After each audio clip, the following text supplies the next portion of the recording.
여러분 안녕하십니까?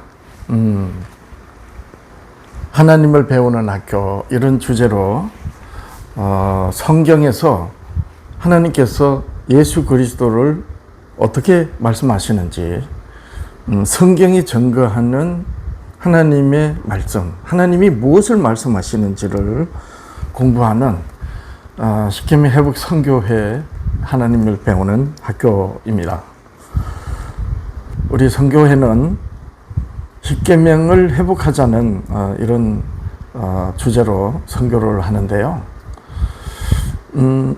오늘날 교회들은 하나님의 계명이라면 그 구약시대 이스라엘에게 주신 계명으로 이렇게 생각을 하고, 또 하나님의 언약의 열 말씀, 십계명이 언약의 열 말씀이다 이렇게 하면, 예수님께서 새 계명을 주셨는데 또 예수님이 십자가에서 흘리신 피로 성만찬 하시면서 그렇게 말씀하시잖아요. 내가 너희들 위하여서 흘리는 새 언약의 피라. 또 히브리서에도 그렇게 기록하고 있습니다. 그래서 오늘날 교회들은 십계명을 회복한다, 이런 부분에 대해서 좀 의아하게 여기고요. 또 깊이 생각하지 못하는 그런 교회 목사들, 기독교인들은 비웃는 듯한 그런 주제입니다. 과연 그런가? 그게 아니라는 것을 저는 말씀을 드리려고 하는 것입니다. 왜 아닌가? 간단히 얘기하면 이거예요. 히브리서에서는 하늘 성소와 또 이 지상에서 이스라엘이 출애굽을 하고 하나님의 모세로 성소를 세우라고 그러셨잖아요. 그래서 이제 이스라엘이 광야에서부터 세운 성소가 또 다윗 시대 이후에 와서 이제 성전으로 이렇게 불리는데, 그 이스라엘로 세우라고 하신 성소, 성전은 하늘에 있는 성소의 그림자다, 이렇게 성경은 말하고 있고, 그래서 구약시대 제사제도라든가 이런 부분은 예수 그리스도의 십자가를 계시하는, 그래서 이제 모형이고 그림자다, 이렇게 성경은 기록하고 있습니다. 하나님의 말씀이시죠? 맞습니다.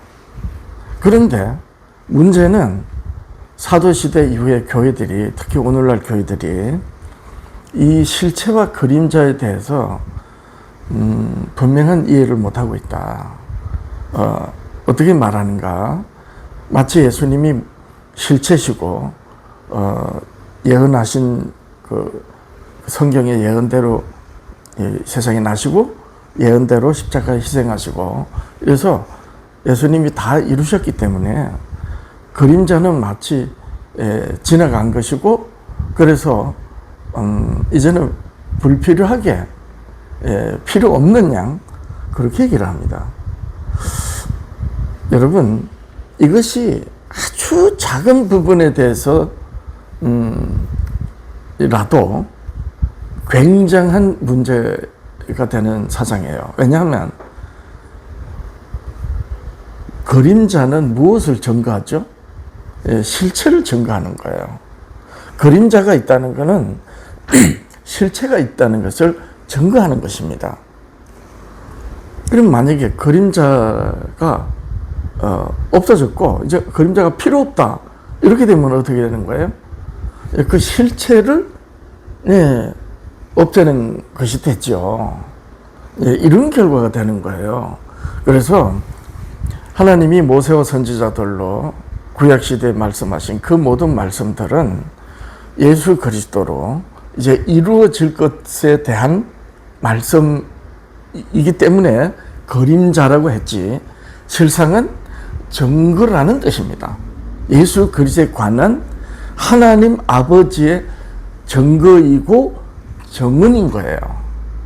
그래서 예수님께서 요한복음으로 이렇게 말씀하셨어요. 요한복음 5장 30절 이하에 보면, 내가 아무것도 스스로 할 수 없노라. 듣는 대로 심판하노니 나는 나의 원대로 하려 하지 않고 나를 보내신 이의 원대로 하려는 고로 내 심판은 어려우니라. 만일 내가 만일 나를 위하여 증거하면 내 증거는 참되지 아니하되 나를 위하여 증거하시는 이가 따로 있으니 나를 위하여 증거하시는 그 증거가 참인 줄 아노라. 예, 예수님을 위하여 증거하시는 그 증거가 그림자란 말입니다. 그러면 예수님께서 말씀하신 대로 예수 그리스도를 증거하는, 즉 나를 위하여 증거하는 이가 누구냐? 예, 하나님 아버지시라고 분명히 말씀하고 있습니다. 요한복음 5장 37절에 보면 이럽니다. 또한 나를 보내신 아버지께서 친히 나를 위하여 증거하셨느니라. 개역 한글 성경은 이렇게 되어 있지만 개역 개정이나 또 바른 성경 또 험정역은 나를 보내신 아버지께서 친히 나를 위하여 정언하셨느니라 하셨어요. 그렇기 때문에 그림자를 가벼이 여기거나, 그림자는 유대인들에게 해당되는 것으로, 신약시대에는 예수 그리스도로 모든 것을 이루어졌기 때문에 그림자는 필요 없다, 이렇게 말하면 안 되는 겁니다. 자, 계속해서 예수님이 이렇게 말씀하십니다. 너희가 성경에서 영생을 얻는 줄 생각하고 성경을 상고하거니와 이 성경이 곧 내게 대하여 증거하는 것이다. 자, 이게 예수님께서 말씀하신 성경이 어떤 성경인가? 예수님이 말씀하시고 예수 그리스도의 증인인 사도들이 정언한, 사도행전 이후에 모든 그 신약 성경의 기록들에 나타나는 성경은 전부 구약 성경을 이루는 것입니다. 그러니까 예수님 당시와 사도시대 당시에는 신약 성경이 없었잖아요. 이제 예수님이 말씀하시고 사도들이 편지를 이제 기록하던 시대이기 때문에 예수님 시대, 이 땅에 계실 시대와 사도들이 예수 그리스도에 관한 복음, 하나님의 나라에 관한 복음을 전하던 그 시대, 그때는 그 예수님과 사도들이 말한, 즉 신약 성경에 기록되어 있는 성경하면 전부 구약 성경입니다. 그러니까 구약 성경으로 예수 그리스도를 알고 구약 성경의 증거를 가지고 하나님의 나라와 예수 그리스도를 이방 나라에 전했던 거예요. 달리 말하면, 그림자와 참을 가지고 말하면 어떤 의미예요? 그림자를 가지고 실체를 증거하였단 말입니다. 자, 그렇기 때문에 교회들은 이 예수 그리스도를 증거하는 그림자, 하나님 아버지의 정언, 모세와 선지자들로 하나님께서 그리스도와 하나님 아버지의 나라를 친히 말씀하신, 정언하신 그 그림자라고 하는 말씀들을 가벼이 여기면 안 된다. 자, 그러면 아버지께서 모세와 선지자들로 말씀하신 모든 실체에 대한 그림자, 즉 예수 그리스도에 관한 정언의 핵심이 뭐냐? 계속해서 요한복음 5장 45절에서 47절, 내가 너희를 아버지께 고소할까 생각하지 말라. 너희를 고소할 이가 있으니 곧 너희의 바라는 자 모세니라. 예수님이 지금 법적 용어로 고소라고 말씀하신 것이지만 사실은 누가 정언하시는지를 말씀하신 거예요. 모세를 믿었더라면 또 나를 믿었으리니 이는 그가 내게 대하여 기록하였습니다. 그러나 그의 글도 믿지 아니하거든 어찌 내 말을 믿겠느냐 하시니라. 자, 이렇게 아버지께서 친히 예수 그리스도를 증언하시는데 누구를 하셨다? 모세를 하셨다. 자, 그런데 유대인들이 이 모세의 글을 가지고, 즉 아버지께서 친히 증언하신 증언의 말씀을 가지고도 안 믿었다는 거예요. 네. 자, 예수님께서 유대인들에게 이렇게 말씀하실 때 유대인들의 그 듣는 입장에서는 예수님 말씀이 어떻게 들렸겠어요? 미친 말이죠. 유대인들은 사도 바울에서 유대인들이 모세의 글을 어떻게 읽었는지 확연하게 드러납니다. 사도 바울이 예수 그리스도를 알기 전에 사울로 불릴 때, 산헤드린의 아주 가장 촉망받는 차세대 랍비의 최선두라 할 만큼 탁월한 그런 사도 바울이 사울일 때 자기를 어떻게 말했습니까? 빌립보서 3장에 가보면 나는 히브리인 중에 히브리인이다. 율법의 의로는 험이 없는 자라. 예. 다시 말해서 모세의 글은 통달했다는 거예요. 그런데 내가 예수 그리스도를 알지 못했다. 그래서 내가 그동안 추구해왔던 그 모든 공부를 예수 그리스도를 아는 데 해가 되어 배설물로 버렸다. 잘못 읽었다는 거죠. 그래서 예수님께서 너희들이 모세의 글, 예수님 자기를 증언하신 하나님 아버지의 증언의 말씀을 가지고도 너희들이 믿지 않았다. 이렇게 말씀하셨던 거예요. 예수님께서 영생을 묻는 율법사에게 이렇게 말씀하셨어요. 누가복음 10장에 보면은 어느 율법사가 영생을 예수님한테 묻는 기록이 있습니다. 누가복음 10장 25절 이하의 말씀인데요.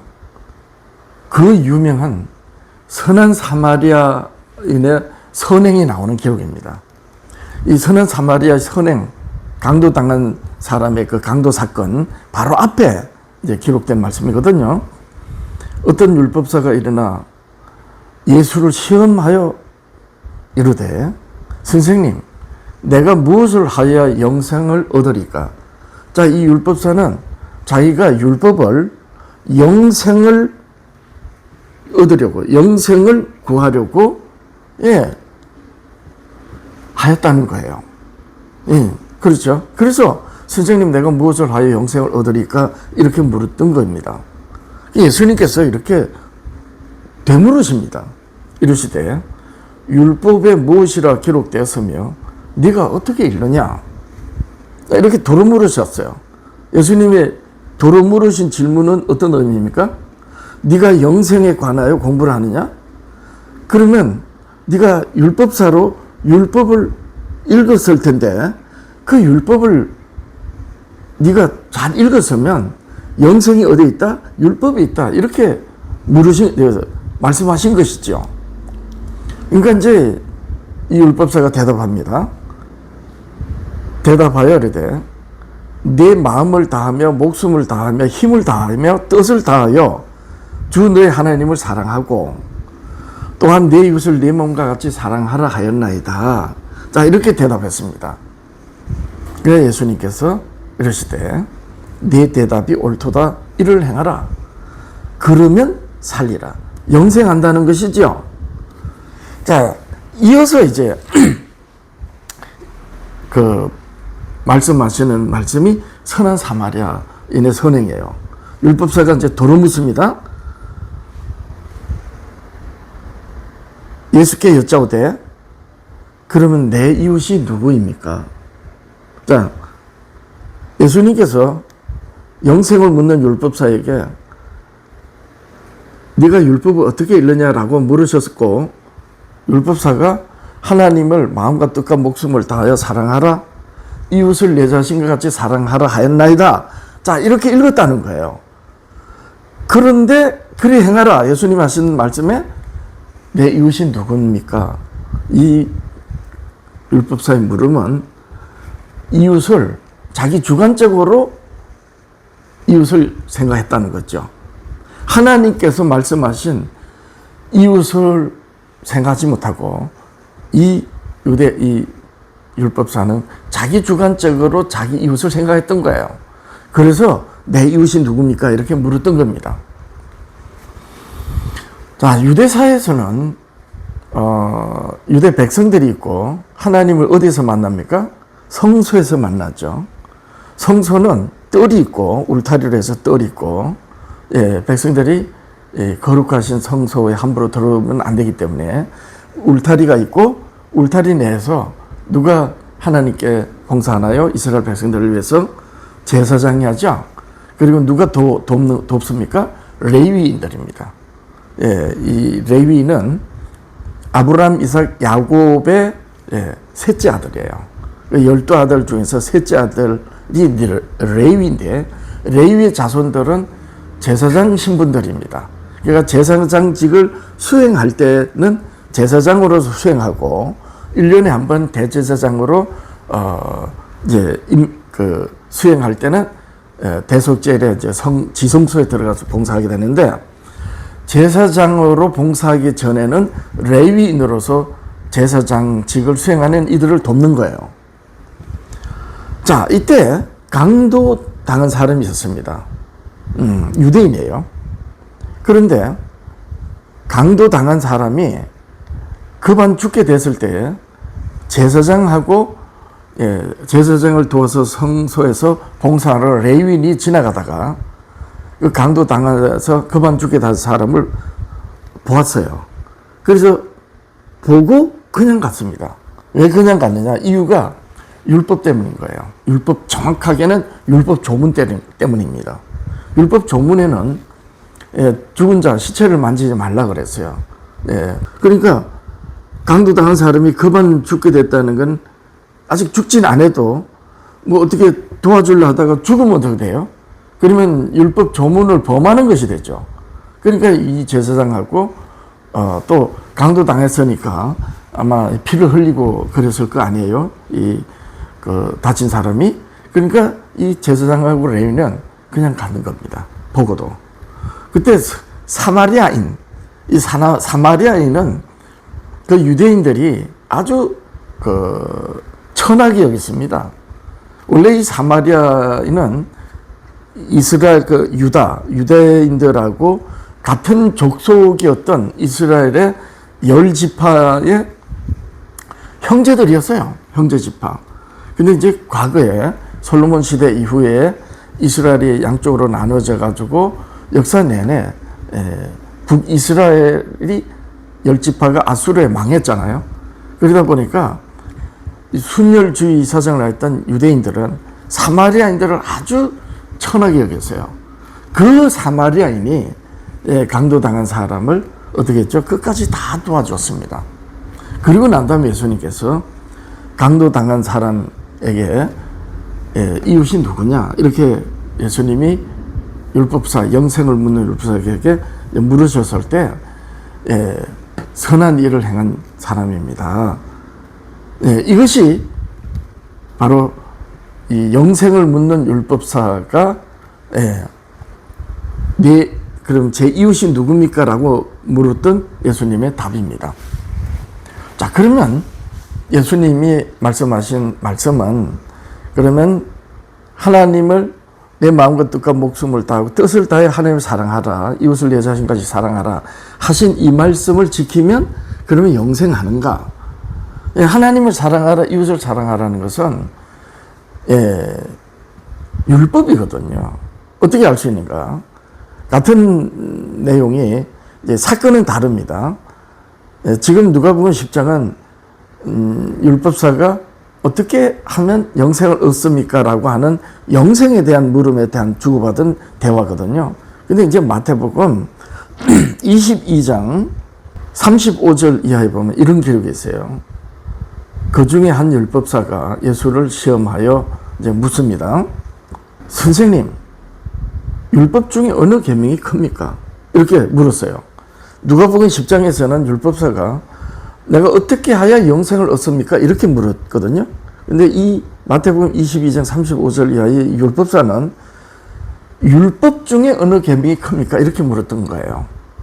하나님의 입에서 나오는 모든 말씀은 율법이고 그 율법을 엄히 지키라고 뜻을 엄히 지키는 말씀으로 이렇게 하실 때는 그 율법이 계명이 되는 겁니다.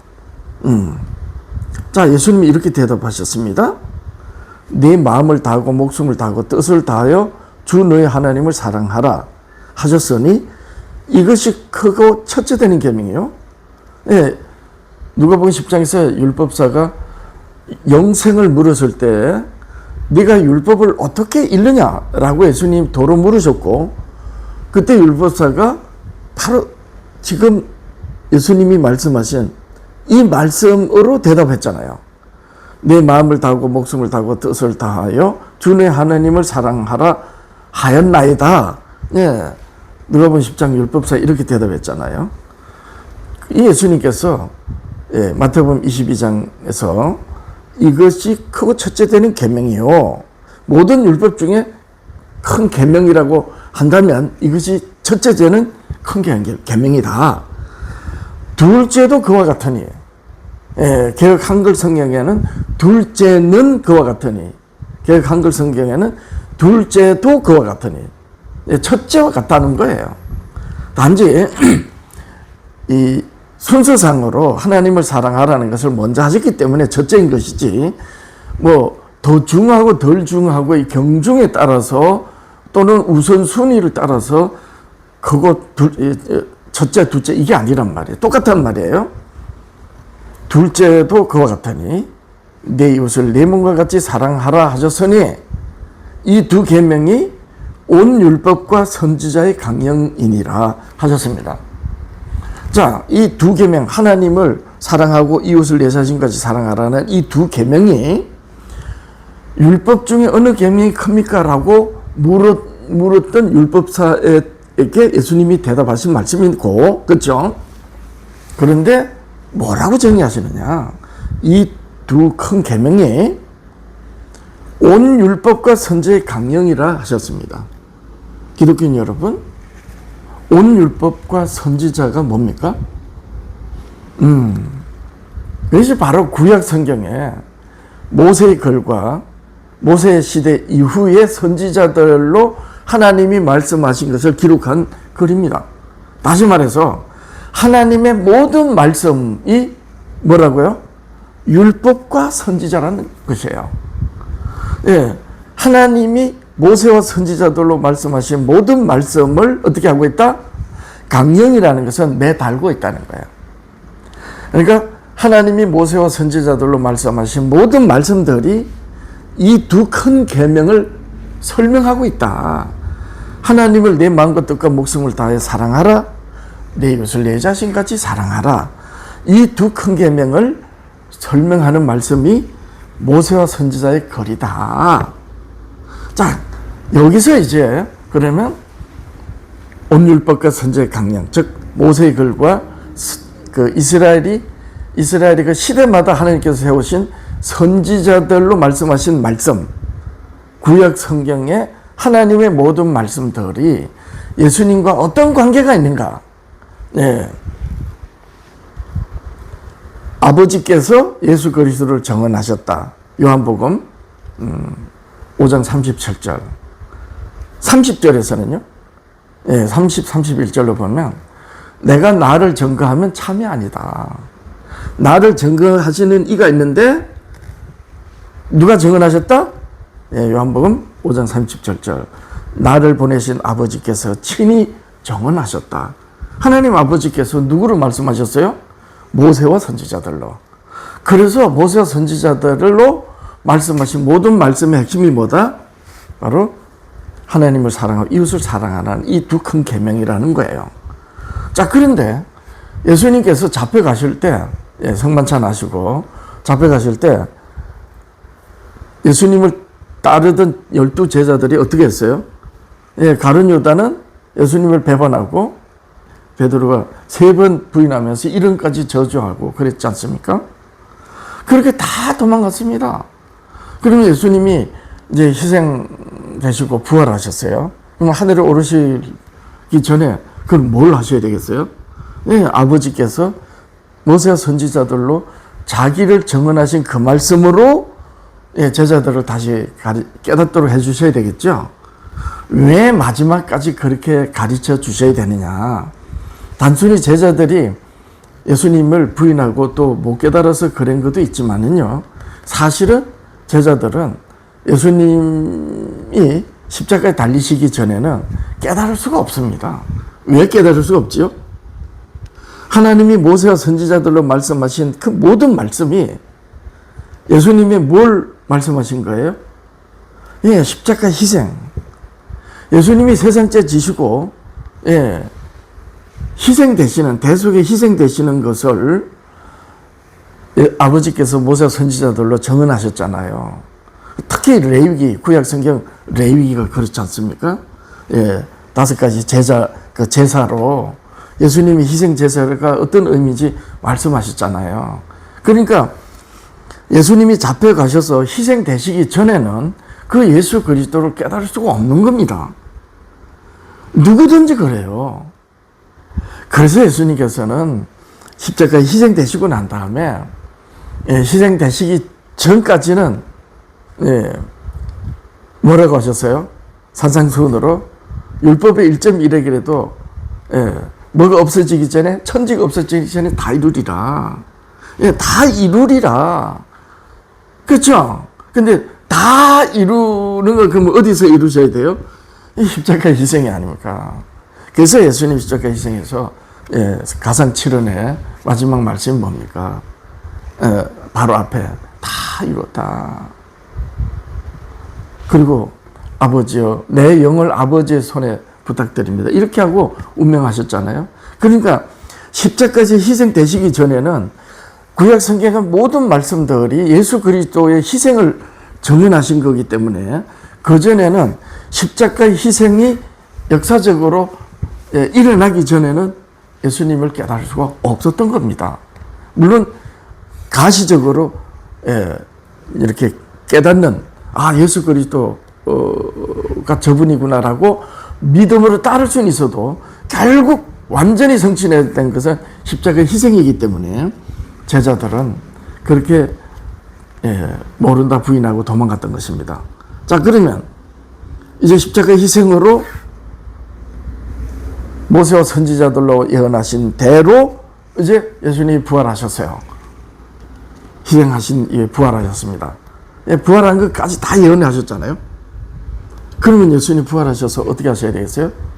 예, 제자들을 다시 불러서 가르치셔야 되겠죠? 자기에 관하여 어떤 말씀으로? 예, 누가복음 마지막 장 24장 27절.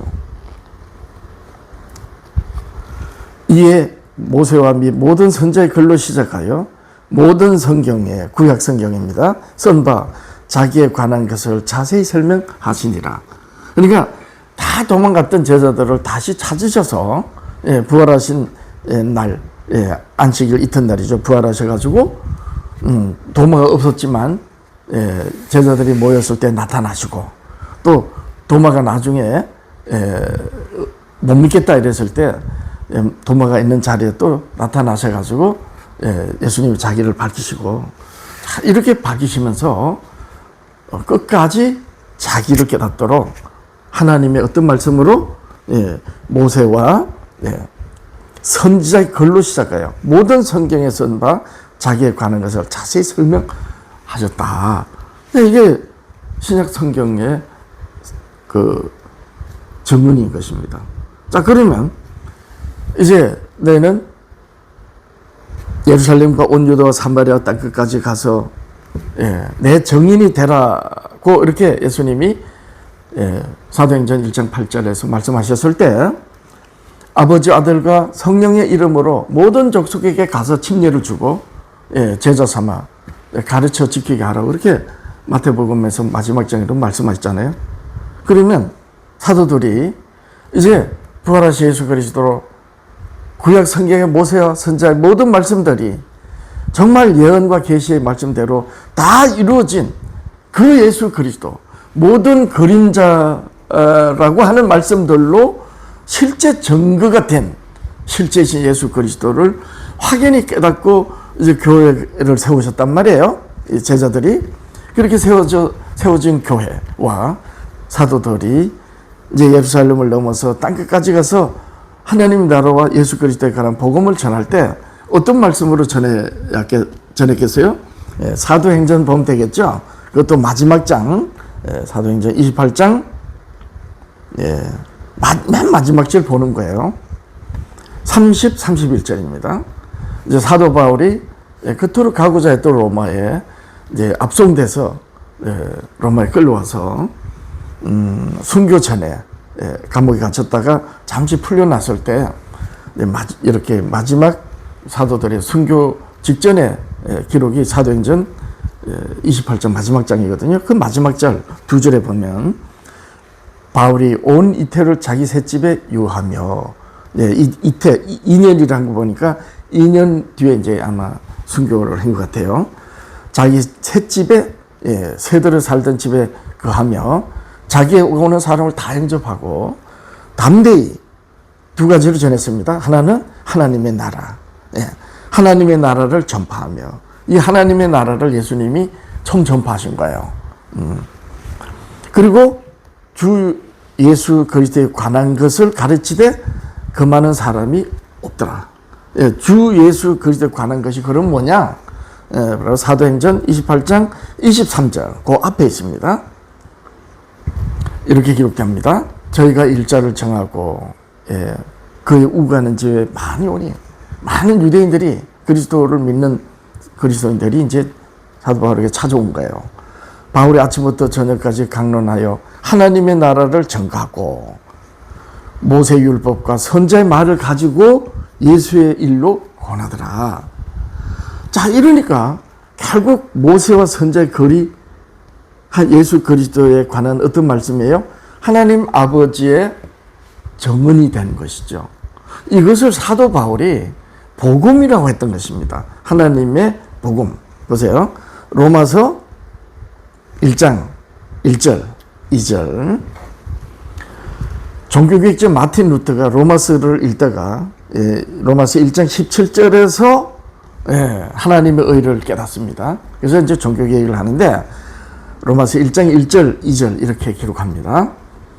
예수 그리스도의 종 바울은 사도로 부르심을 받아 하나님의 복음을 위하여 택정함을 입었으니 하나님의 복음을 위해서 그 핍박자고 해방자고 포행자였던 스데반을 죽이는 데 앞장섰던 핍박자 사울을 하나님께서 택정하셨는데 사도로 무엇을 위하여? 하나님의 복음을 위하여 택정하셨다. 그러면서 2절 이 복음은 하나님의 복음은 하나님이 선지자들로 말미암아 이스라엘 선지자입니다. 이스라엘의 첫 선지자가 누구예요? 모세입니다. 성경의 첫 선지자 기록된 대로 하면 성경의 첫 선지자 창세기가 첫 성경인데 성경의 첫 기록으로 기록된 선지자는 아브라함입니다. 그렇지만 아브라함 때는 이스라엘이 아직 없었잖아요. 이삭 야곱에도 없었고 이스라엘의 첫 선지자는 모세입니다.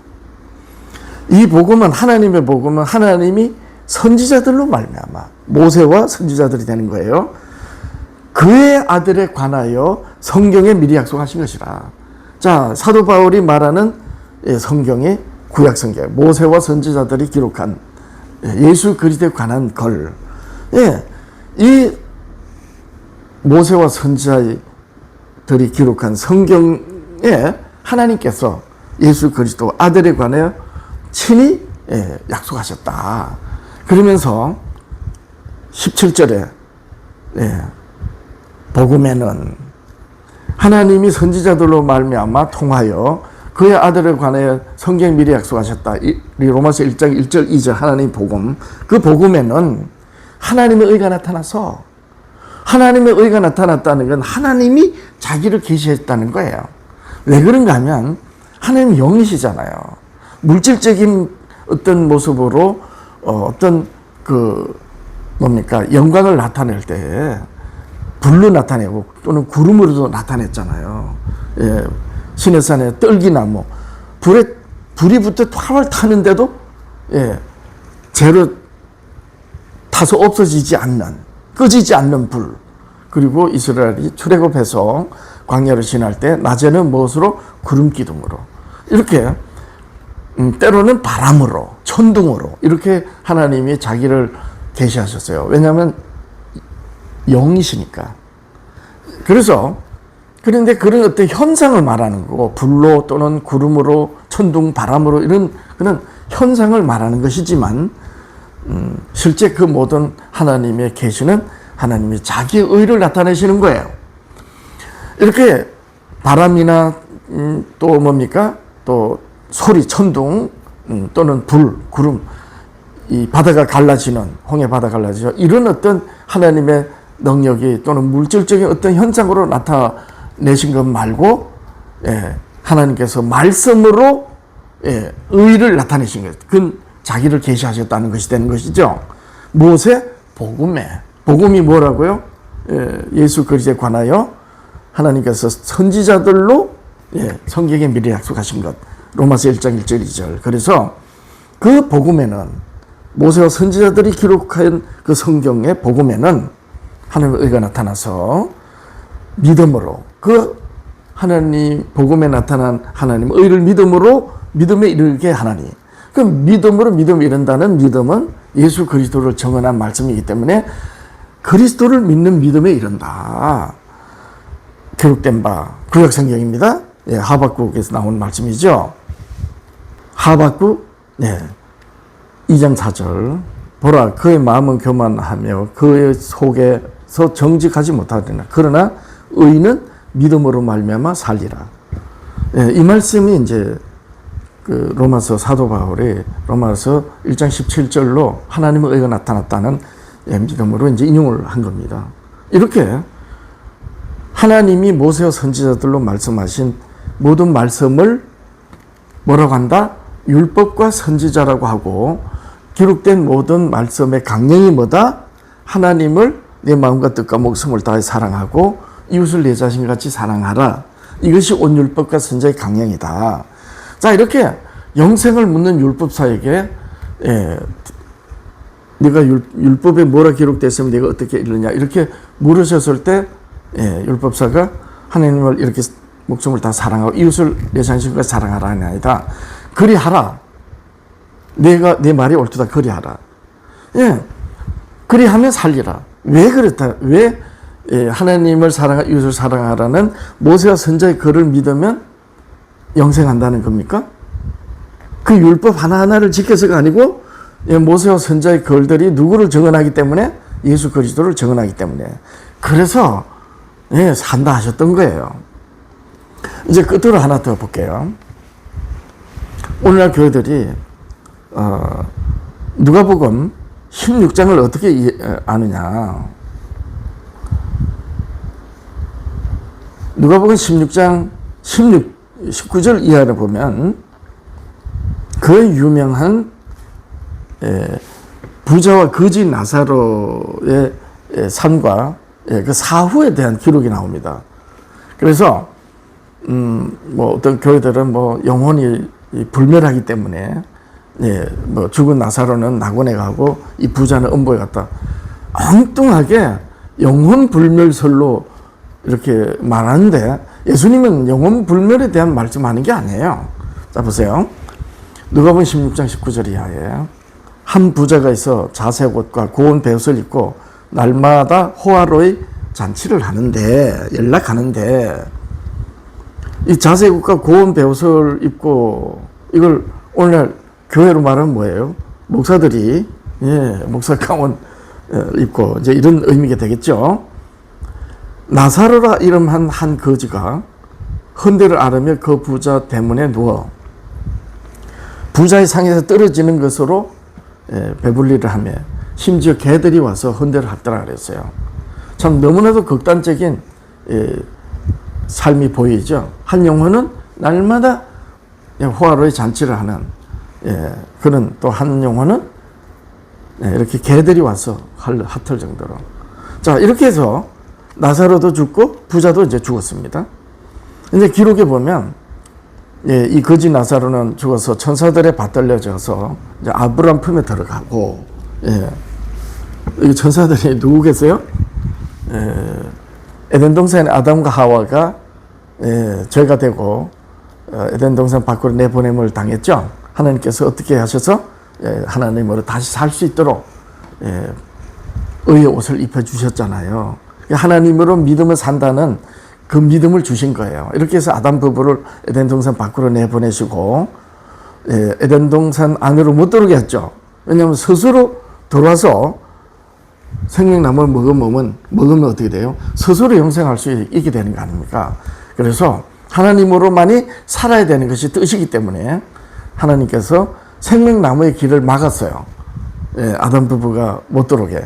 아담 부부는 알거든요. 에덴 동산에 있다 나왔기 때문에. 그래서 그 생명나무의 길을 뭘로 막았나요? 두루 도는 화영금. 하영금이 두루 도는 거예요. 이 불은 하나님의 영광을 나타내는 것입니다. 그 에덴 동산의 하나님의 영광, 하나님이 영광 중에 임재하신다는 걸 이제 불로 나타내는 거죠. 그리고 하나님이 임재하시는 곳에 또 뭐가 있어요? 천사들이 있죠. 성소 휘장에 가보면 휘장 넘어 지성소에 법궤 위에 시온자 위에 이렇게 보면 이제 하나님이 모세로 나중에 이제 그 법궤 위에 시온자 두 그룹이 이렇게 이미지 보면 교회 성소 이미지 보면 그런 게 나오잖아요. 그러니까 하나님이 영광을 나타내실 때 영광의 불로 나타내고 또 천사들이 이렇게 호위하는 거예요. 그런데 중요한 부분이 뭐냐? 하나님께는 불이 두루두루 화영금이 하나님의 영광을 나타내시고 하나님을 호위하는 천사로 그렇게 그 표징으로 나타나지만 우리 영혼들에게 이 두루도는 화영금과 천사를 적용을 하면 두루도는 화영금은 막는 거예요. 생명나무 길을 도르지 못하게 막는 의미로서 율법인 거예요. 율법으로는 의로울 자 없다. 하나도 없다. 율법으로는 죄를 깨달은 뿐이니라. 그러니까 결국 율법을 이루어서 하나님께로 가는 율법의 행위로 살 수 있는 자는 아무도 없다. 이것이 바로 두루도는 화영금을 의미해요. 그럼 천사는요? 돕는 천사잖아요. 그래서 이게 이 부자와 거지 나사로가 죽었을 때에 보면 이제 누가복음 16장 22절에 이에 그 거지가 죽어 천사들에게 받들려 아브라함 품에 들어가고 부자도 죽어 장사되매 그가 음부에서 고통 중에 이제 낙원에 천사들에 의해서 아브라함 품에 안긴 낙원에 그 나사로로 하여금 이제 아브라함이 이제 나사로를 안고 있잖아요. 타들어가는 이 음부에서 고통 중에 타들어가는 부자가 자기 목을 죽일 수 있도록 물 좀 달라고. 이건 비유입니다. 어쨌든 간에 이 두 부자와 거지 나사로가 죽어서 사후를 영원히 불멸하는 것처럼 이렇게 예수님이 말씀하신 이유는 실제 영원히 불멸하기 때문이 아니고 그 시대에 이미 이스라엘 유대인들에게 영원 불멸 사상이 들어와 있는 거예요. 그들이 의식하는 대로 지금 말하는 겁니다. 영원히 어떻게 구원받는지에 대한 것인지 그 말씀을 하느라고 지금 비유하는 거예요. 이게 영원히 죽으면 천국 가고 지옥 가고 이게 실제가 아니고 자 계속됩니다. 그러니까 이제 음부에 있는 부자가 된 비유 속에서 예수님 말씀이에요. 불로 이르되 아버지 아브라함이여 나를 긍휼히 여기사 나사로를 보내어 그 손가락 끝에 물을 찍어 내 혀를 서늘하게 하소서. 내가 이 불꽃 가운데서 고민합니다. 아브라함이 이르되 너는 살았을 때 내 좋은 걸 받았고 나사로는 고난을 받았으니 이것을 기억하라. 이제 저는 여기서 위로를 받고 너는 고민을 받느니라. 이건 비유예요, 비유. 유대 사회가 영혼들이 이렇게 안 죽고 어디 뭐 낙원 가고 지옥 가고 이런 사상을 가지고 있기 때문에 지금 비유를 말씀하신 거예요. 이걸 말씀하시는 게 아니고 다른 영혼이 어떻게 사는지 그걸 지금 말씀하는 거예요. 보세요. 자, 그러면서 이제 아브라함이 이제 비유 속에서 나사로에 있는 음부에 있는 부자 보고 그쪽하고 이쪽 왔다 갔다 못 한다. 안 된다. 그러니까 이제 부자가 이렇게 말합니다. 그러면 구합니다. 아버지요, 이제 아브라함 보고 나사로를 내 아버지 집에 보내주세요. 내 형제 5이 있습니다. 예, 이 부자의 아버지, 육신의 아버지가 죽기 전에 이 세상이죠. 아버지 집에 자기 형제 5이 있다는 거예요. 그래서 죽은 나사로를 보내면, 예, 이곳에 오지 않도록, 고통주 방송에 이곳 오지 않도록 나사로를 좀 보내주세요. 이곳 사정을 좀 알도록 해주세요. 이런 말씀, 이런 기록 때문에 오늘날 교회들이 어떤 사상이세요? 어떤 사람들이 뭐 임사체험이다 이래가지고, 내가 천국 갔더니, 아이고, 진짜 어떤 목사님은 꼭 구원받았을 줄 알고 가보니까 없더라.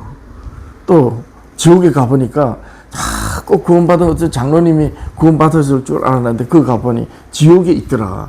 이런 말도 안 되는 말을 합니다. 지금 예수님이 그런 얘기 하는 게 아니에요. 계속 봅니다.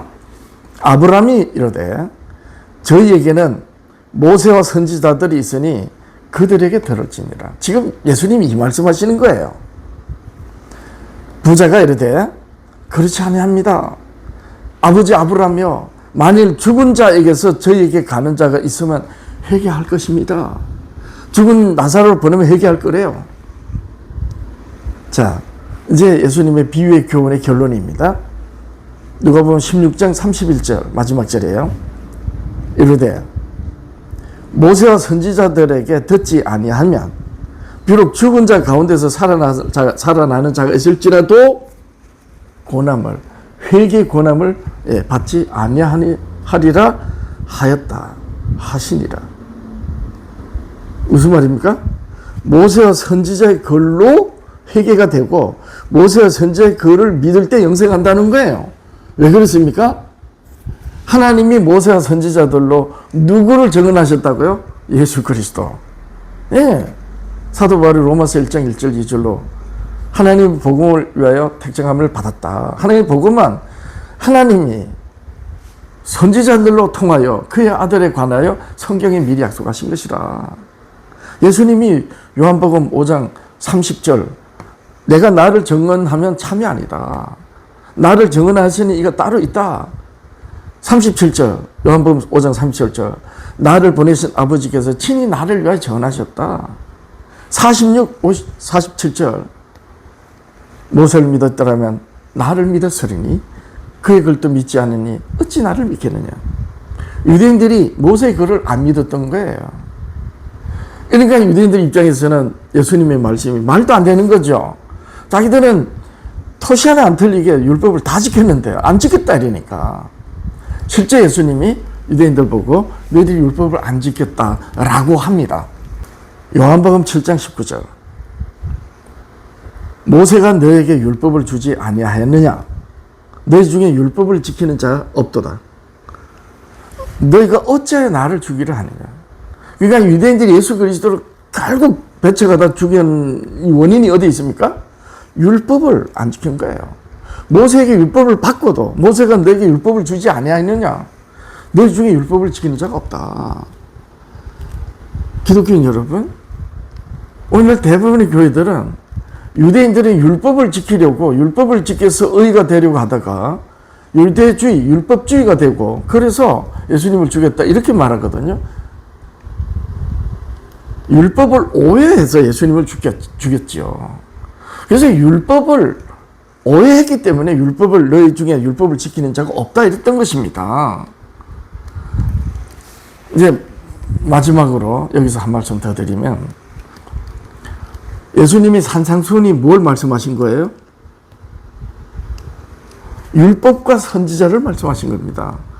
누가복음 16장 19절 이하 부자와 거지 나사렛의 비유가 무엇을 말씀하신 거라고요?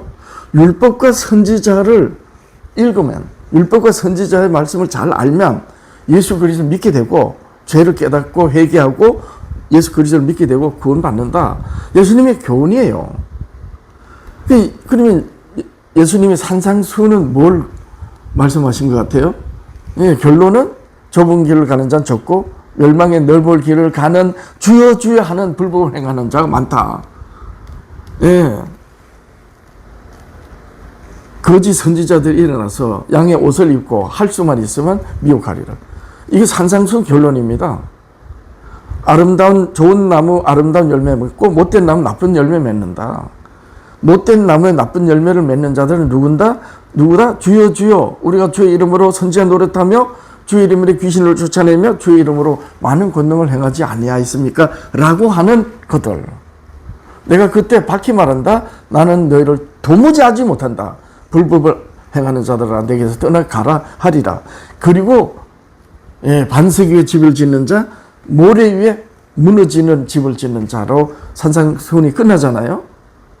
바로 이 좁은 길을 가는 자, 좋은 나무 아름다운 열매를 맺는 자들이고 반석 위에 집을 짓는 성도들이고, 멸망의 넓은 길을 가는 수많은 사람들은 주여 주여 하지만 못된 나무에 나쁜 열매를 맺고 결국 무너질 집을 짓고 만다. 무너지는 집을 짓는 그 자들이다. 이게 산상수훈 끝이에요. 근데 바로 앞에 좁은 길 가는 자 적고 멸망의 넓은 길을 가는 기독교인들이 많다 하시기 바로 앞절, 마태복음 7장 13절이 좁은 문으로 들어가라 하시는 거예요. 멸망으로 인도하는 문은 그 길이 넓어 그 길로 들어간 자 많다. 신실한 그리스도인 적은 무리와 멸망으로 하나님의 말씀을 오해해서 결국 예수 그리스도를 알지 못하고 멸망하는 주여 주여 하는 자들. 그래서 예수님이 도무지 나는 너희들 모른다 불법을 행하는 자들이라고 한 그들이 많다. 넓은 길로 가는 자가 많다 라고 말씀하신 마태복음 7장 13절 바로 앞절 12절, 이것이 산상수훈 결론입니다. 그러므로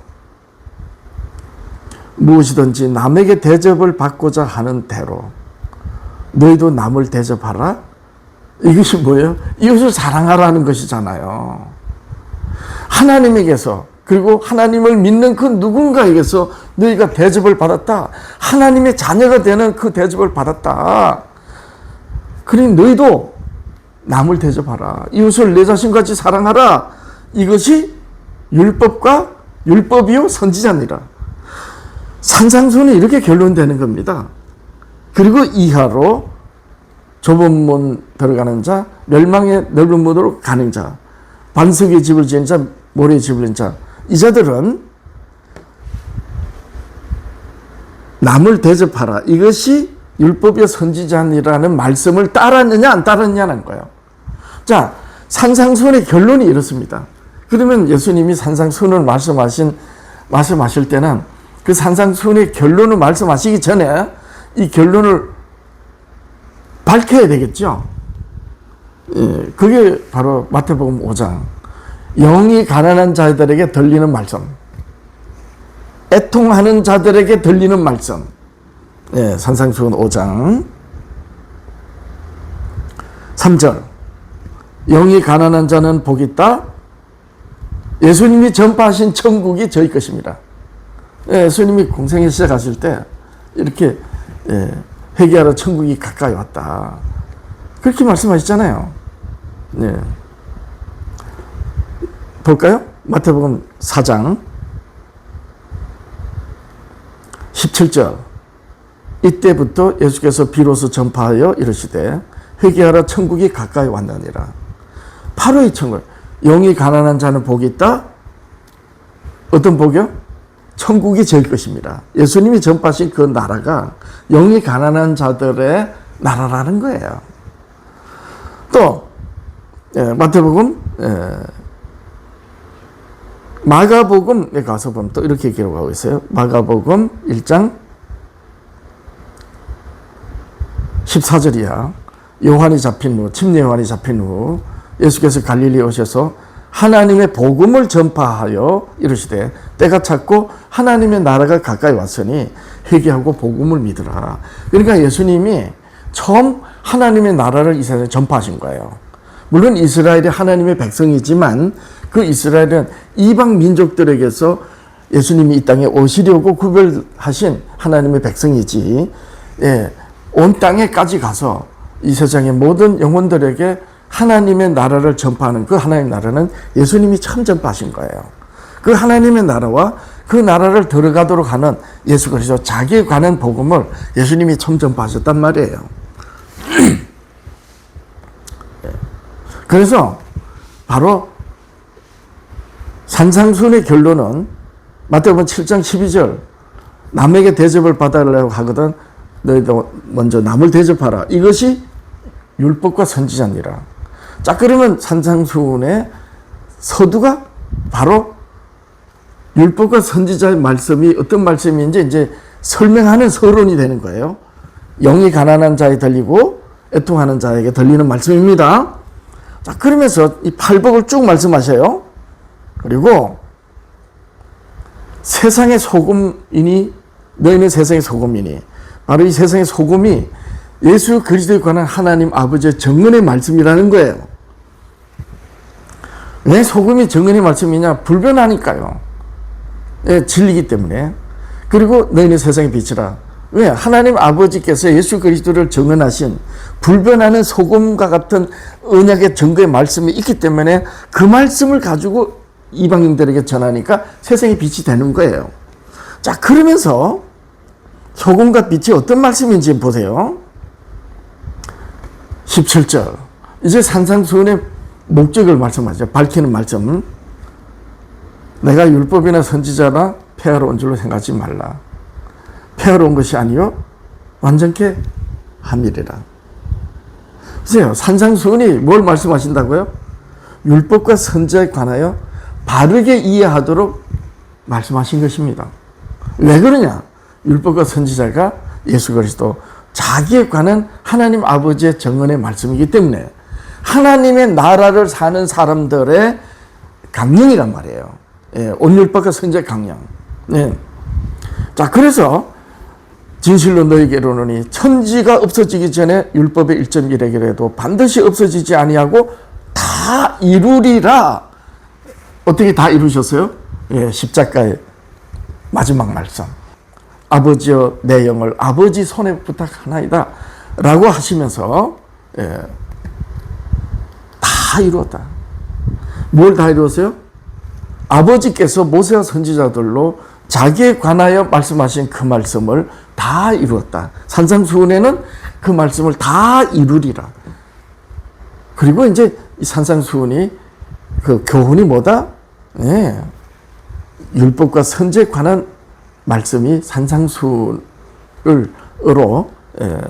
유대인들이 어그러뜨린 예수님 말씀대로 하면 모세에게서 받은 율법을 지키지 않은 그 율법을 누구로 이스라엘 백성들에게 가르치고 깨닫도록 하시면서 지켜왔나요? 선지자들로. 그래서 율법과 선지자인 겁니다. 율법과 선지자는 다른 말소리에 같은 뜻이 되는 거예요. 알고 보면. 왜냐하면 모세로 주신 율법으로 시대마다 선지자들이 백성들을 인도해 왔기 때문에 제사장들은 그 율법으로 이스라엘의 정결의식을 행하였기 때문에 따라서 율법과 선지자는 말이 다른 같은 뜻이란 말입니다. 네. 이렇게 하여 율법이 예수 그리스도 아버지께서 친히 정언하신 하나님의 복음이라고 사도 바울이 그렇게 정언했고요. 이제 끝으로 보세요. 그러면 사도 바울이 이걸 깨닫지 못했을 때는 율법에 이런 흠이 없었다고 자기를 자랑해서 예수 그리스도를 믿는 이들을 핍박한 사도 바울이 나중에 율법의 의미를 깨달았어요. 그럼 어떡할까요? 어떻게 말해야 되겠습니까? 예수 그리스도를 믿는 믿음도 무엇이 증거한다? 율법과 선지자가 증거한다. 그러면 사도 바울은 율법을 어떻게 해야 되겠어요? 굳게 세워야 되겠죠? 예, 그렇습니다. 로마서 3장 10절. 로마서는 뭘 논쟁했다고요? 예, 하나님이 사도 바울 자기를 무엇을 위하여 택정하셨다? 하나님의 복음을 위하여 택정하셨다. 하나님의 복음은 하나님이 선지자들로 통하여 그의 아들에 관하여 성경에 미리 약속하신 것이다. 그러니까 율법에 대한 논쟁이 율법이 복음이라고 논쟁한 것이 바로 로마서입니다. 3장에 10절 기록한 바 의는 없나니 하나도 없으며 깨닫는 자도 없고 하나님을 찾는 자도 없고 다 치우쳐 한 가지를 무익하게 되고 선을 행하는 자 없나니 하나도 없도다. 자, 보세요. 기록한 바는 구약 성경을 말하는 거예요. 구약 성경에 모세와 선지자들을 기록한 말씀이에요. 의인은 없나니 하나도 없다. 이사야 선지자로 또 시편의 기자로 이렇게 말씀했어요. 그 말씀을 인용하면서 시편 14장 3절 한번 볼까요? 이런 기록이 있어요. 1절부터 보면 이겁니다. 다윗이 하나님을 노래한 시인데요. 어리석은 자는 그 마음에 이르기를 하나님이 없다 하도다. 로마서 조금 전에는요, 의인은 없나니 하나도 없다. 그렇게 사도 바울이 정언했잖아요. 저희는 부패하고 소행이 가정하여 선을 행하는 자가 없다. 선을 행하는 자 하나도 없다 그랬어요. 로마서 3장 10절에 이하에. 여호와께서 하늘에서 인생을 굽어 살피사 지각이 있어 하나님을 찾는 자가 있는가 보려 하신즉 다 치우쳐 함께 더러운 자가 되고 선을 행하는 자가 없나니 하나도 없도다. 사도 바울이 이 말씀을 인용을 했던 거예요. 자, 그러면서 사도 바울이 뭐라고 하느냐? 깨닫는 자도 없고 하나님을 찾는 자도 없다. 그러면 하나님이 어떻게 하셔야 되겠어요?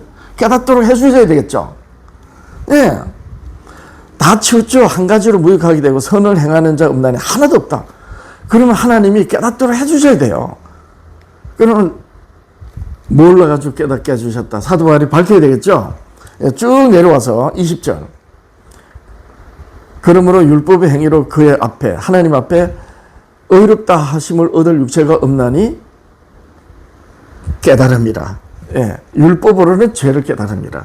예, 하나님을 아까 10절에서 11절에 깨닫는 자도 없고 하는 찾는 자도 없고, 그러니까 하나님을 알지 못하니까 하나님께 대한 죄도 모르는 거예요.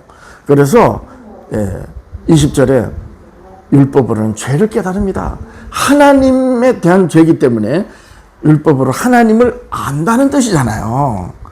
자, 그래서 율법이 하나님을 증거하는 거예요. 그 하나님이 육신이 되오신 분이 예수님이잖아요. 그래서 율법이 그리스도께로 인도하는 몽학 선생이라고 사도 바울이 갈라디아서 3장 24절로 증언하는 것입니다. 자, 계속해서 그러면 율법이 하나님을 깨닫도록 하나님을 증거하고 예수 그리스도를 증언하시는 율법이에요. 그러면 믿음을 증거하는 것도 율법이 돼야 되겠죠. 예, 그렇습니다. 로마서 3장 21절. 이제는 율법 외에 하나님의 한 의가 나타났으니. 자, 율법에 하나님의 의가 나타났다 그랬어요. 복음에는 하나님의 의가 나타났으니 믿음으로 믿음에 이르게 하느니. 로마서 1장 17절. 바로 이 복음이 율법을 두고 하신 말씀이에요. 물론 선지자들로 말씀하신 예언과 계시의 모든 말씀이에요. 하나님의 모든 말씀에 하나님의 의가 나타났던 거예요. 당연히 율법이 중심입니다.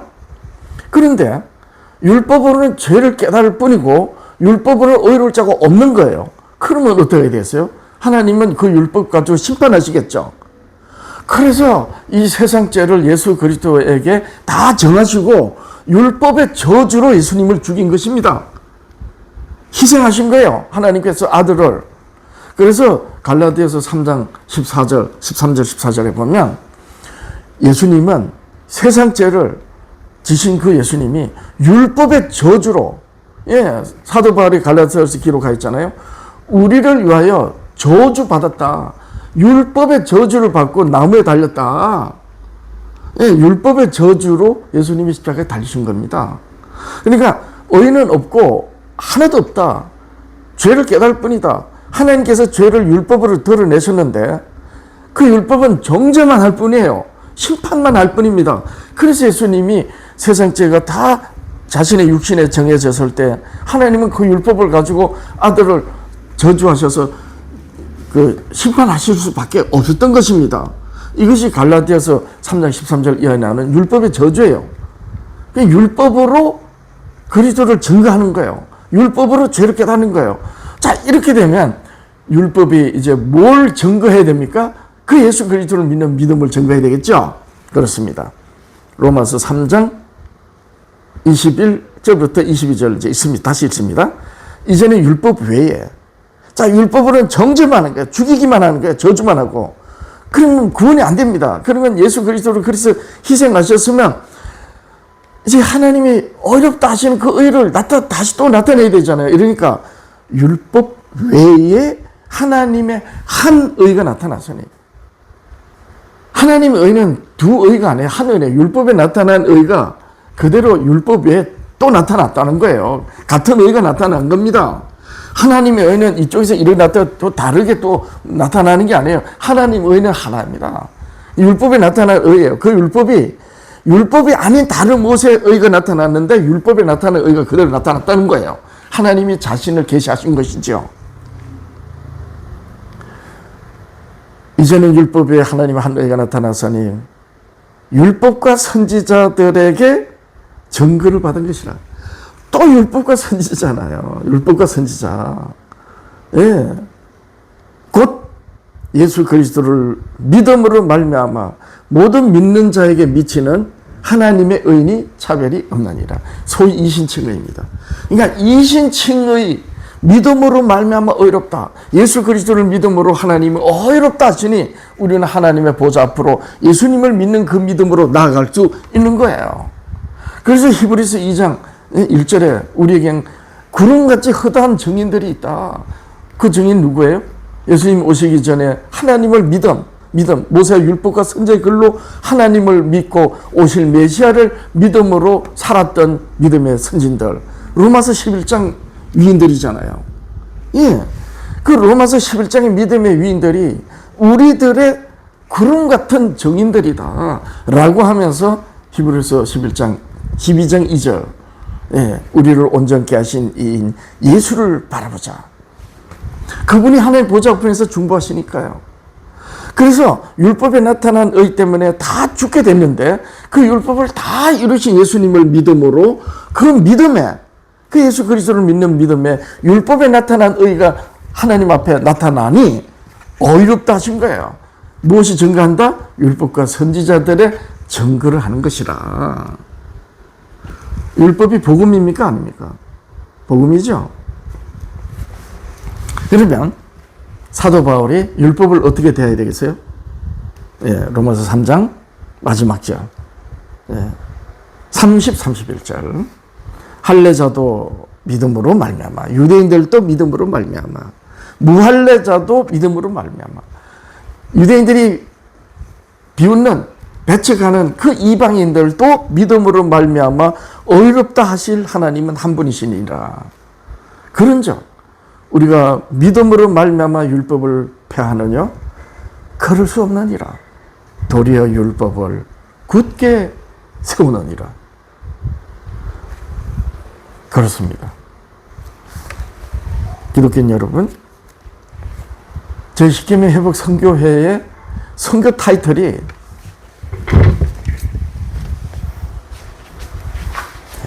하나님을 배우는 학교입니다. 무엇으로 하나님을 압니까? 지금까지 말씀하신 율법. 율법으로 하나님의 의가 나타난 걸 알고, 그래서 율법에 이를 자, 율법으로 이룰 자 하나도 없다는 걸 알고, 율법을 다 이루신 그리스도를 믿음으로 구원에 이른다고 하는, 하나님을 알게 하는 지식이 뭐다? 율법이란 말이에요. 그래서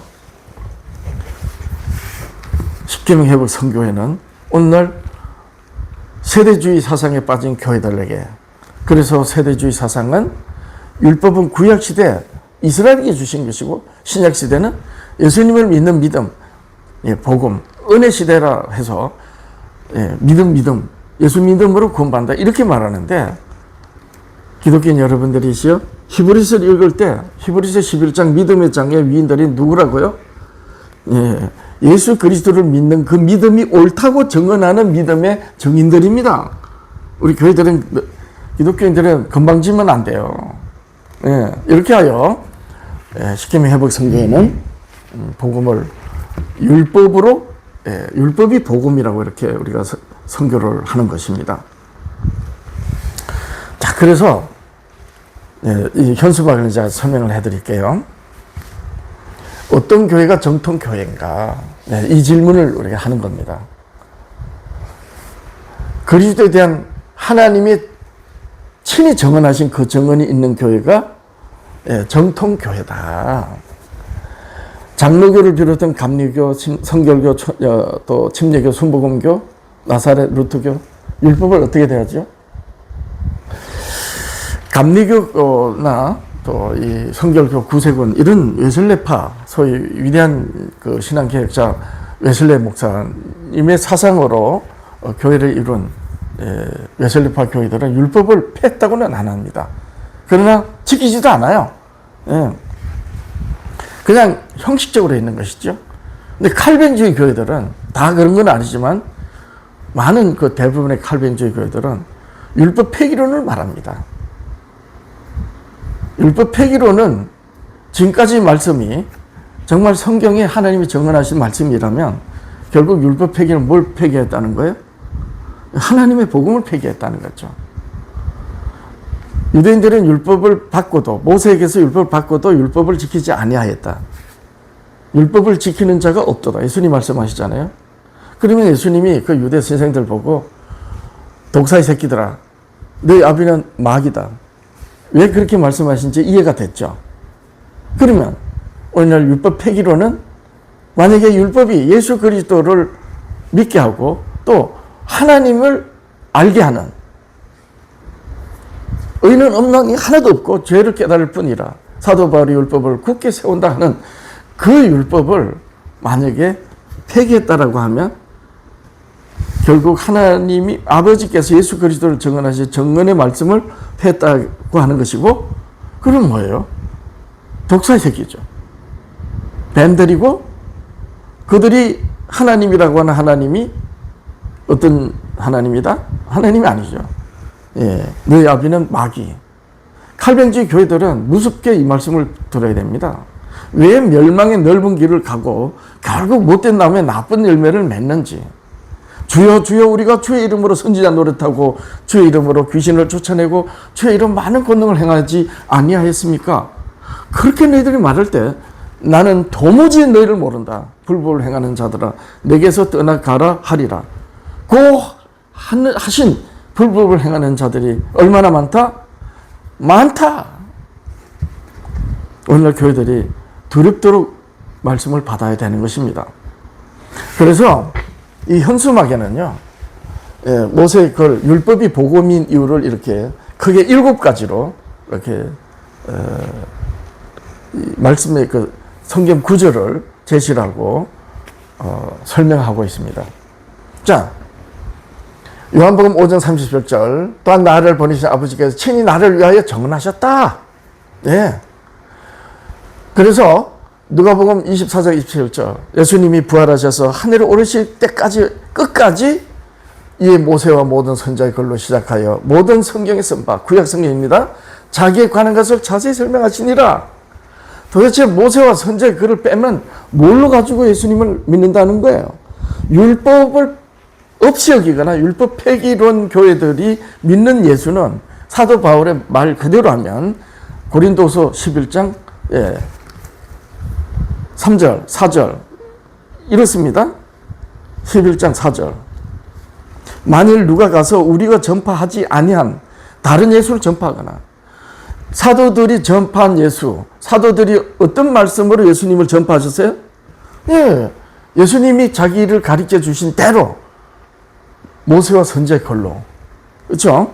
모세와 선지자의 글로 사도들이 예수 그리스도를 전했고, 따라서 사도들이 전파하지 않은 다른 예수를 전파하거나, 혹은 너희 받지 아니한 다른 영을 받게 하거나, 내가 아버지께로 가면 보혜사를 보내주겠다고 하신 그 성령, 예수 그리스도로 말미암는 성령인 겁니다. 그러니까 다른 예수를 믿으면서 말하는 성령은 무슨 영이다? 미혹의 영이다. 다른 영이다. 다른 영을 받게 하거나 혹 너희 받지 아니한 다른 복음을 받게 할 때는 다른 예수를 말하는 것이 다른 복음이 아닙니까? 그렇게 다른 복음을 받게 할 때는 너희가 잘 용납하는구나. 고린도 교회가 이래서 문제가 됐던 거예요. 이 고린도 교회에다가 이 사도 바울이 어느 때 이런 말, 이렇게 또 편지를 했습니다. 고린도전서 11장 11절 이하, 내 형제들아 걸로의 집 편으로, 걸로의 뭡니까? 가족들 또 친척들이겠죠. 로 이제 내게 너희에 대한 말이 내게 들렸다. 그 너희 가운데 분쟁이 있다는 것이다.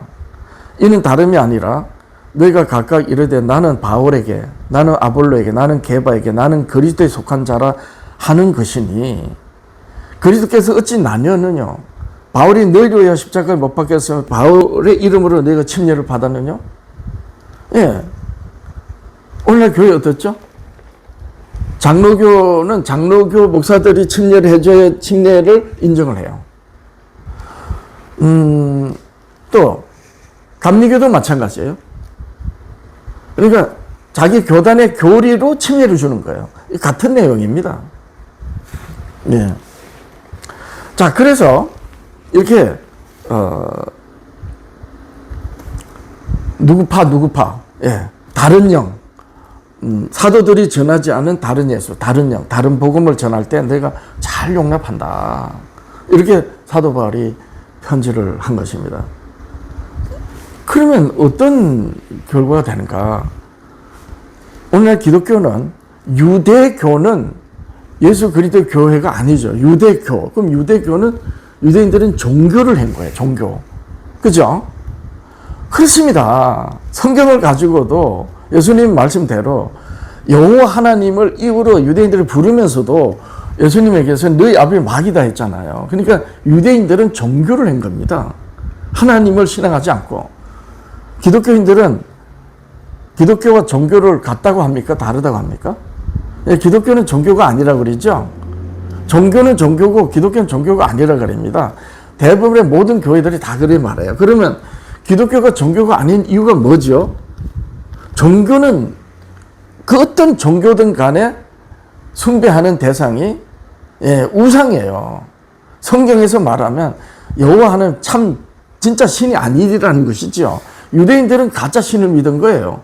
자, 그럼 보세요. 오늘날 사도들이 전하지 않는 예수를 주여 주여 하면서 믿는 그 예수는 어떤 예수요?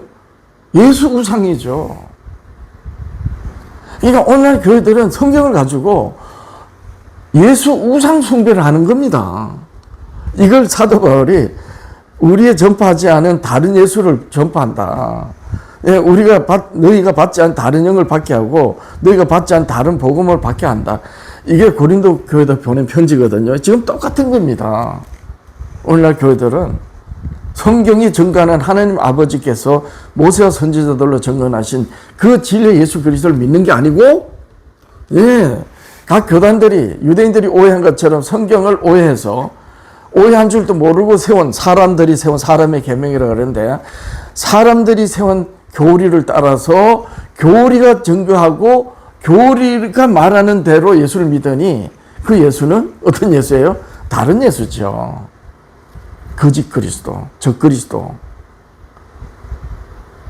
사도 바울이 지금 그 말씀을 하고 있는 겁니다. 예. 자, 그래서 사도 요한은 뭐라고 하느냐? 요한일서 5장 10절. 예. 하나님의 아들을 믿는 자는 자기 안에 증거가 있다. 하나님 아들을 믿는 사람 자기 안에 증거가 있다. 하나님을 믿지 아니하는 자는 하나님을 거짓말하는 자로 만든다. 하나님을 거짓말하는 자로 만든다는 거예요. 하나님 믿지 않는 자들은. 자, 그러면 하나님의 아들을 믿는 사람 안에 있는 증거가 뭐냐? 예, 하나님께서 그 아들에 대하여 증언하신 증거를 믿지 아니하니라. 하나님 아버지께서 예수 그리스도를 증언하신 그 증거가 증거라는 거예요. 하나님이 모세와 선지자들로 증언하신 말씀이 아닌 말로 예수를 믿고 주여 주여 하면 예수님이 산상수 결론으로 나는 너희를 모른다. 불법을 행하는 자들인 것입니다. 이렇게 되는 것입니다. 기독교인 여러분, 저는 권합니다. 율법이 복음이라는 것. 그리고 오늘날 교회는 그 율법을 버렸다는 것. 그리고 율법을 버린 증거가 무엇이다? 바로 예수님의 이 참 아이러니한 것. 율법이 예수 그리스도를 증거하고 십자가를 증거하는 하나님의 말씀인데 그 율법을 믿지 않을 때 그 예수 그리스도를 죽인 거예요. 이렇게 된 겁니다. 유대인들이 율법을 받고도 오해하여 예수님이 말씀하셨잖아요. 너희들이 모세로 율법을 받고도 지키지 아니하였다. 예, 이렇게 되는 것입니다. 그러니까 오늘날 유대인들에게서 반면교사로 바른 교훈을 받았다면 유대인들이 왜 율법을 오해했는지에 대하여 주의해서 살펴서 율법을 어떻게 오해한 것인지를 알아서 더 사도 바울이 증언한 것처럼 믿음으로 말미암아 율법을 파괴하느냐? 그럴 수 없느라. 도리어 율법을 굳게 세우느니라 라고 하는 교회들이 될 거 아닙니까? 어떤 교회가 정통교회인가? 오늘 말씀 결론이 바로 율법을 가지고 율법을 지키는 성도들의 교회가 정통교회다. 다만 율법을 가지고 율법을 지키는 교회 성도들이 율법의 행위를 똑바로 하느냐 안 하느냐는 것은 그 다음에요. 예. 유대인들에게 율법을 지키는 자가 없다 하였지만 적은 물에 남은 자들이 있었거든요. 그래서 신실한 적은 물에 남은 자들이 있었기 때문에 그 이스라엘 유대인들로 예수님이 오셨고 그 적은 물에 신실한 율법을 가지고 신실한 믿음을 지키는 적은 물에 남은 자손들로 그리스도께서 공중에 재림하실 것입니다. 그래서 요한계시록 14장 12절에 보면 성도 인내는 여기 있나니 무엇인가 인내를 하여야 될 만한 그런 환경과 그런 세상 속에서 산다는 것이잖아요. 그런 가운데서 성도는 인내하는데 무엇으로? 하나님 계명과 예수 믿음을 가지고 예수의 증거를 가지고 인내한다 그랬어요. 이 율법이 없이는 아무것도 안 되는 것이죠. 예. 그러면 지금 이 시대 율법을 가지고 있는 교회가 어떤 교회입니까? 장로교, 특히 칼뱅주의 교회들이 비웃는 제7일 안식 예수 재림 교회. 기독교인 여러분, 전통과 이 어떤 사람들의 어떤 권위 이런 데다가 권위를 두고 따라가지 마시고 율법을 지키는 교회가 어떤 교회인지 주목해 보십시오. 저는 제7일 안식 예수 재림 교회를 이단으로 여겼다가 안식일 교회 목사님 만나서 지금까지 제가 소개해드린 율법의 의미가 어떤 의미인지를 알았을 때 전 장로교 목사로서 그동안 배웠던 모든 걸 다 내려놓고 사도 바울로 표현하면 어려서는 감리교로 나중에 장로교 목사로 제가 60년 가까이 지금부터 신앙계획을 10년 전에 제가 했는데 그 전에 제가 알고 믿고 따랐던 모든 걸 다 버려버리고 정말 성경에서만 예수 그리스도를 깨닫는 것이 은혜다라고 여기고 사도 바울에 본받아서 율법이 어떤 의미인지를 저는 공부를 했습니다. 참 많이 애썼습니다. 제7일 안식 예수 재림 교회 목사님을 통해서 하나님이 율법으로 왜 너희는 빛이라고 하셨는지를 이유를 알게 됐고 오늘 이렇게 여러분들한테 말씀을 이렇게 제가 새롭게 깨달은 하나님의 복음을 말할 수 있게 됐습니다. 여러분들에게도 같은 은혜가 있기를 예수님의 이름으로 권합니다. 고맙습니다.